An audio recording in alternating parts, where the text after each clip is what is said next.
जय भीम साथियों। आज मैं आप सभी से बात करने जा रहा हूँ मनुस्मृति दहन दिवस के बारे में। दोस्तों, बाबा साहब डॉक्टर भीमराव अंबेडकर 25 दिसंबर सन 1927 को मनुस्मृति नामक किताब को जलाया था, जो मनु नाम के व्यक्ति के द्वारा लिखी गई किताब थी, जिसे मनु का विधान भी कहते हैं, मनु संहिता भी कहते हैं। दोस्तों, बाबा साहब के बारे में आप सभी जानते हैं, हम सभी जानते हैं कि बाबा साहब किताबों से कितना लगाव रखते थे, वे किताबों को कितना ज़्यादा अपने पास रखते थे, वे किताबें कितनी ज़्यादा पढ़ते थे, हर एक सब्जेक्ट में वो कितने माहिर थे। तो ऐसे व्यक्ति आखिर क्यों किसी किताब को जलाएंगे? उन्होंने क्यों मनुस्मृति नामक किताब को जलाया? अगर यदि उन्होंने किताब से जो इतना लगाव रखते थे, अगर उन्होंने किताब को जलाया तो इसके पीछे के कारण को हमें जानना चाहिए। मतलब कि उस किताब में कुछ ऐसा तो था जो उन्हें ठीक नहीं लगा, जिसको उन्होंने जला दिया। क्योंकि किताबें हमें दो प्रकार की मिलती हैं, एक तो अच्छा ज्ञान हमें देती हैं और एक बुरा ज्ञान। तो जो अच्छी किताबें होती हैं उसे कोई इतना पढ़ा लिखा ज्ञानी व्यक्ति नहीं जलाएगा, क्योंकि ये उसको जलाने का मतलब है कि बहुत सारे ज्ञान को और भी लोगों तक ना पहुंचने देना। लेकिन बुरी किताबों का जलाने का मतलब यही हुआ कि उसमें ऐसे चीज़ हैं जो हर किसी को नहीं पता चलना चाहिए। मतलब कि ऐसी किताब का समाज में होना बहुत जो है कि घृणित काम है, अच्छा काम नहीं है। ऐसी किताब समाज के लिए बहुत ही हानिकारक है, ऐसी किताब नहीं होनी चाहिए। इस वजह से बाबा साहब ने क्यों जलाया, चलिए हम देखते हैं कि ऐसा क्या था उस किताब में, मनुस्मृति में क्या लिखा हुआ था जिसको बाबा साहब को जलाना पड़ा। दोस्तों, चलिए हम बात करते हैं कि आखिर उसमें क्या था। दोस्तों, मनुवादी व्यवस्था के बारे में आप सभी जानते हैं। जो मनुस्मृति के विधान से, यानी कि जो मनु के विधान से व्यवस्था चल रही थी, उसे हम मनुवादी व्यवस्था के नाम से भी जानते हैं। दोस्तों, मनुवादी अथवा ब्राह्मणवादी व्यवस्था के अधीन रामचरितमानस, व्यास स्मृति और मनुस्मृति प्रमाणित करती हैं कि भारत का समस्त पिछड़ा वर्ग एवं अछूत वर्ग शूद्र और अतिशूद्र कहलाता है। जैसे कि तेली, कुम्हार, चांडाल, भील, कोल, कल्हार, बढ़ई, नाई, ग्वाल, बनिया, किरात, कायस्थ, भंगी, सुनार इत्यादि।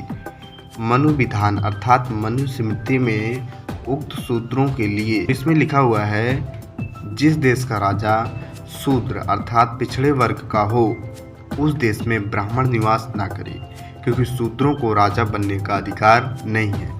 ऐसी बात मनुस्मृति में लिखी है। ऐसी और भी सारी बातें हैं जो मैं आपको एक के बाद एक बता रहा हूँ, आप इसको ध्यान से देखें और सुने।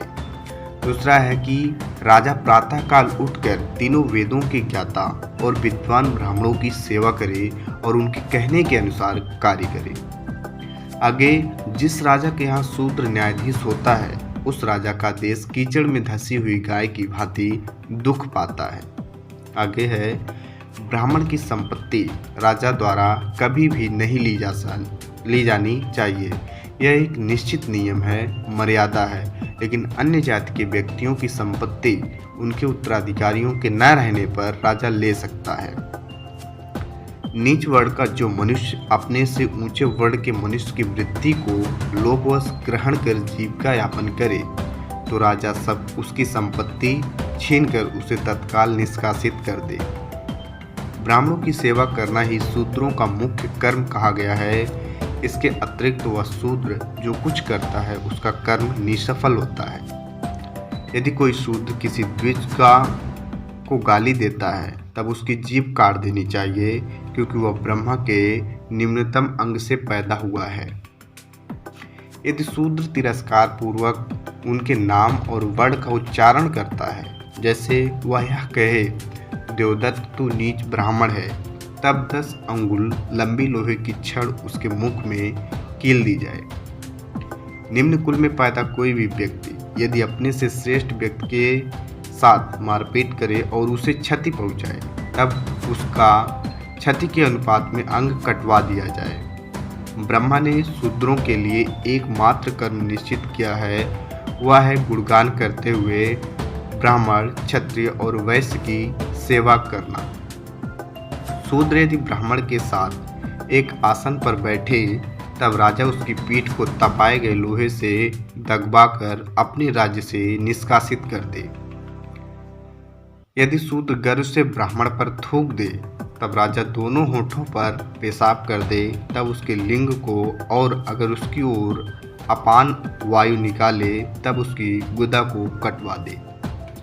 यदि कोई शूद्र ब्राह्मण के विरुद्ध हाथ या लाठी उठाए तब उसका हाथ कटवा दिया जाए, और अगर शूद्र गुस्से में ब्राह्मण को लात से मारे तब उसका पैर कटवा दिया जाए। इस पृथ्वी पर ब्राह्मण वध के समान दूसरा कोई बड़ा पाप नहीं है, अतः राजा ब्राह्मण के वध का विचार मन में भी न लाए।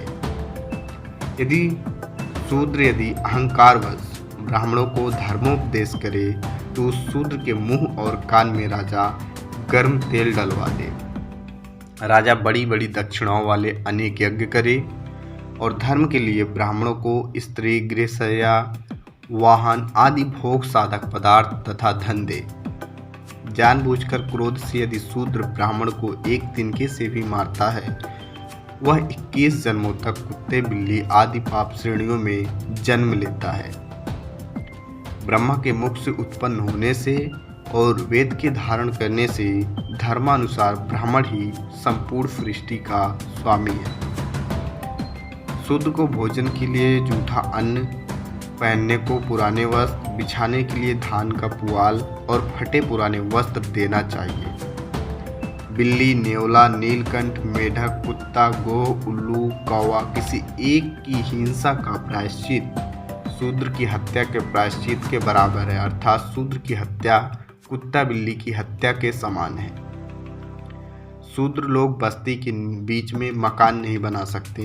गांव या नगर के समीप किसी वृक्ष के नीचे अथवा शमशान, पहाड़ या उपवन के पास बसकर अपने कर्मों द्वारा जीविका चलावें। ब्राह्मण को चाहिए कि वह शूद्र का धन बिना किसी संकोच के छीन लेवे, क्योंकि शूद्र का उसका अपना कुछ नहीं है, उसका धन उसके मालिक ब्राह्मण को छीनने योग्य है।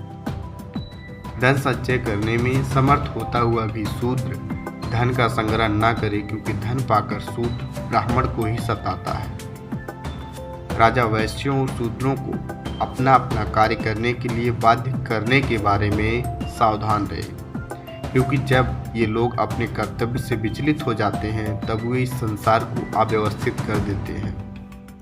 शूद्रों का धन कुत्ता और गधा ही है। मुर्दों से उतरे हुए इनके वस्त्र हैं। शूद्र टूटे फूटे बर्तनों में भोजन करे। शूद्र महिलाएं लोहे के ही गहने पहने। यदि यज्ञ अपूर्ण रह जाए तो वैश्य की असमर्थता में शूद्र का धन यज्ञ के लिए ही छीन लेना चाहिए। दूसरे ग्रामवासी पुरुष जो पतित, चांडाल, मूर्ख, धोबी आदि आदिवासी हों उनके साथ द्वेष न रहे।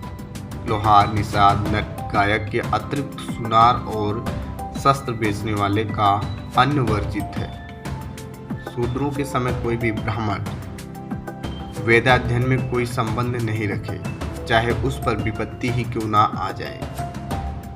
स्त्रियों का वेद से कोई सरोकार नहीं होता, यह शास्त्र द्वारा निश्चित है। अतः जो स्त्रियां वेदाध्ययन करती हैं वे पाप युक्त हैं और असत्य के समान अपवित्र हैं, यह शाश्वत नियम है। अतिथि के रूप में वैश्य या शूद्र के आने पर ब्राह्मण उस पर दया प्रदर्शित करता हुआ अपने नौकरों के साथ भोजन कराए। शूद्रों को बुद्धि नहीं देना चाहिए, अर्थात उन्हें शिक्षा ग्रहण करने का अधिकार नहीं है। शूद्रों को धर्म और व्रत का उपदेश न करें। जिस प्रकार शास्त्र विधि से स्थापित अग्नि और सामान्य अग्नि दोनों ही श्रेष्ठ देवता हैं, उसी प्रकार ब्राह्मण चाहे वह मूर्ख हो या विद्वान दोनों ही रूपों में श्रेष्ठ देवता है। शूद्र की उपस्थिति में वेद पाठ नहीं करना चाहिए। ब्राह्मण का नाम शुभ और आदर सूचक, क्षत्रिय का नाम वीरता सूचक, वैश्य का नाम संपत्ति सूचक और शूद्र का नाम तिरस्कार सूचक हो। 10 वर्ष के ब्राह्मण को 90 वर्ष का क्षत्रिय, वैश्य और शूद्र पिता समान समझकर उसे प्रणाम करे। मनु के उपवर्णित विधानों से अनुमान लगाया जा सकता है कि शूद्रों अतिशूद्रों पर किस प्रकार और कितने अमानवीय अत्याचार हुए। तो दोस्तों ये थे मनुस्मृति के कुछ नियम कानून जिसे मैंने आपके सामने रखा। इन सभी नियमों कानूनों को सुनने के बाद, जानने के बाद, क्या आपको लगता है कि इसमें कोई ऐसा कानून है जिससे भारत सोने की चिड़िया बन सकती है, भारत में एक अच्छी व्यवस्था कायम हो सकती है, भारत के सभी लोग एक साथ उठ बैठ सकते हैं, भारत के सभी लोग एक साथ रह सकते हैं और भारत में शांति स्थापित हो सकती है, या फिर भारत देश की उन्नति हो सकती है, वह आगे जा सकता है। ऐसा कुछ भी इतने सारे नियमों कानूनों को हमने पढ़ा देखा, कहीं भी नहीं लगता कि इससे कुछ अच्छा होगा, बल्कि इस नियम और कानून के द्वारा केवल मनुष्य के बीच में ऊंच नीच की खाइयाँ, एक मनुष्य को श्रेष्ठ और दूसरे को नीच बनाने का पूरा षड्यंत्र रचा गया है, जिससे कि कभी भी मनुष्यता के साथ में ऐसा व्यवहार नहीं होना चाहिए। उससे भी घटिया हरकतें, उससे भी घटिया कानून बना करके भारत के मूल निवासियों के साथ में बर्ताव किया गया, भारत के मूल निवासियों को गुलाम बनाया गया, उन्हें कुत्तों से भी बदतर जीवन जीना पड़ा, उन्हें गंदे पानी पीने पड़े, मरे हुए पशुओं के मांस खाने पड़े, न जाने क्या क्या चीज़ें करनी पड़ी, केवल और केवल मनुस्मृति के विधान की वजह से, यानी कि मनुस्मृति में जो कानून बनाए गए हैं उसके वजह से भारत के मूल निवासियों यानी कि शूद्रों से, पिछड़ों अति पिछड़ों से, जितने भी शूद्र अतिशूद्र, इन सभी से पढ़ने का अधिकार छीन लिया गया, धन रखने का अधिकार छीन लिया गया, बोलने की आज़ादी छीन ली गई, यानी कि हर वो उनका जो है कि वो किसी समाज में कोई व्यक्ति श्रेष्ठ बन सकता है, वो सारी चीज़ें उनसे छीन ली गई, जिससे कि वे कभी भी ऊपर उठ ना सके, एक अच्छे पोजीशन पे ना रह सके। ऐसा उनके साथ पूरा बर्ताव किया गया, ऐसा कानून बना करके उनके साथ में काम किया गया। दोस्तों बाबा साहब ने इसीलिए इस पुस्तक को 25 दिसंबर सन 1927 को सार्वजनिक तौर पर जलाया था। तो अभी आप जो सभी को पता चला कि किताबों से प्रेम करने वाले, किताबों को इतना ज़्यादा पढ़ने वाले, इतने ज़्यादा ज्ञानी, विख्यात, विश्वविख्यात विद्वान बाबा साहब डॉक्टर भीमराव अम्बेडकर ने आखिर मनुस्मृति को क्यों जलाया। तो दोस्तों यही सब कारण था कि बाबा साहब ने मनुस्मृति को जलाया, जो एक मनुष्य और दूसरे मनुष्य के बीच में भेदभाव पैदा करे, उनमें ऊंच नीच का भाव पैदा करे, एक को श्रेष्ठ और दूसरे को नीच बताए, आदि तमाम चीज़ों को जानने के बाद बाबा साहब ने इस पुस्तक को जला करके विरोध जताया कि ऐसा कानून हमारे देश में नहीं होना चाहिए। और उसके बाद बाबा साहब ने जो है कि भारत का संविधान लिखा और भारत के सभी मूल निवासियों को और भारत के सभी जो रहने वाले लोग हैं उन सबको एक संविधान दिया, एक समान कानून दिया जो सभी पे लागू होता है और सभी एक समान माने गए हैं। कोई भी बड़ा कोई भी छोटा नहीं, हर कोई कानून के नज़र में बराबर और समान है। तो दोस्तों ये सारी बातें थी जो बाबा साहब ने पढ़ लिख करके जान करके तब जा कर के मनुस्मृति को जलाया। और मैं आप सभी को इसलिए इसकी जानकारी दे रहा था क्योंकि इसके बारे में भी बहुत से लोगों को नहीं पता कि आखिर मनुस्मृति क्या है, इसे किसने लिखा, कब लिखा और इसे किसने जलाया भी क्या था या नहीं, इसके बारे में बहुत ही कम लोगों को जानकारी था और इसीलिए मैंने इस पर आज वीडियो बनाया। आप सभी को वीडियो अच्छा लगा हो तो इसे लाइक करें और चैनल को अभी तक सब्सक्राइब नहीं किए हुए तो प्लीज़ चैनल को सब्सक्राइब करें, साथ में बेल आइकन को भी प्रेस करें जिससे हर एक लेटेस्ट वीडियो की नोटिफिकेशन आप तक पहुँचे। और अपने दोस्तों यारों को और सभी रिश्तेदारों को व्हाट्सएप फेसबुक ग्रुप में इस वीडियो को ज़्यादा से ज़्यादा शेयर करें जिससे हर किसी को इसके बारे में पता चल सके कि आखिर मनुस्मृति क्या थी, उसमें क्या लिखा था और इसे बाबा साहब डॉक्टर भीमराव अम्बेडकर जी ने क्यों जलाया। दोस्तों आप सभी को बहुत बहुत धन्यवाद। मिलते हैं किसी और दूसरे वीडियो में।